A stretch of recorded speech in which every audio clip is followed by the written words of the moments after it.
You can speak English. You live your life in English. And still, small talk in English can feel hard. Most people I talk to don't say, "I want to avoid conversations in English." They say, "I want to connect, I just don't know how to move past small talk." And that's what we're talking about today. I'm here with Maria. Hi, I'm Maria. I'm Greek. I live here with my family, and my kids go to an international school. I speak English every day, and I actually want to talk to people. I just don't want every conversation to stop at the weather. And this is an important difference. This isn't about being tired of speaking English. It's about wanting something more human. Exactly. Speaking another language takes effort, but most people aren't looking for perfect English. They're looking for connection. So why does small talk in English feel hard? For me, it feels limited. You say the same things. Nice weather. Busy week. Long day. It's polite, but it doesn't really go anywhere. And when you're speaking another language, it's harder to improvise. Yes. In Greek, I can move naturally from small talk into something real.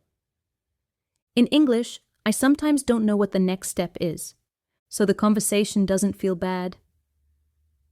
It just feels stuck. Exactly. Stuck is the right word. And this matters. Small talk isn't the problem. It's that we don't know how to build on it. So let's make this practical. Not perfect sentences, just small shifts. Let's start with a very typical situation, school pickup. These are usually short conversations, but you see the same parents almost every day. What would you normally say? Honestly, something like, "Nice weather today." And what usually happens after that? Usually the conversation ends there. So how do we open the door just a little? One thing that really helps is asking leading questions. Not big questions, just ones that give the conversation a direction. You're not asking for a story. You're offering a choice. For example, do you enjoy pickup or is it survival mode? Or, how are your kids finding this term?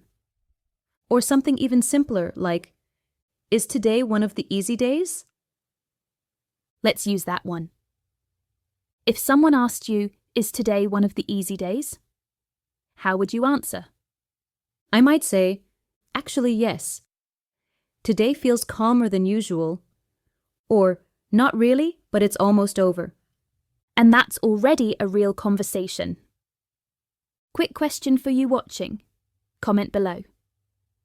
What's the conversation in English you find hardest to start? And what's the kind of conversation you actually enjoy having? I'm really curious to read your answers. Maria, how do group conversations feel for you? They're hard, especially when people are already talking. The parents are friendly, their body language is open, but I still don't know how to join in. This is where short reactions help. Things like, "That sounds familiar. I had that experience too." "Oh, really?" You're joining without interrupting or taking over. And if the other person answers very briefly, that's okay. You opened the door. You didn't push them through it. I used to worry a lot about how to end conversations. What do you say now? Simple things.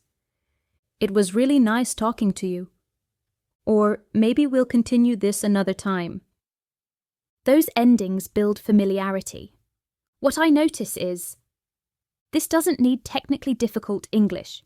And it's not about being perfect. It's about having a few sentences in your back pocket. So you can practice English and slowly deepen relationships. Just one small step. If this episode was useful, please like the video. It really helps the channel. And if you want more conversations like this, subscribe to Living Between Languages. We talk about real English conversations and how to make them feel more human. Speaking another language takes effort, but most people don't want less conversation. It's about having a few sentences in your back pocket. So you can practice English and slowly deepen relationships.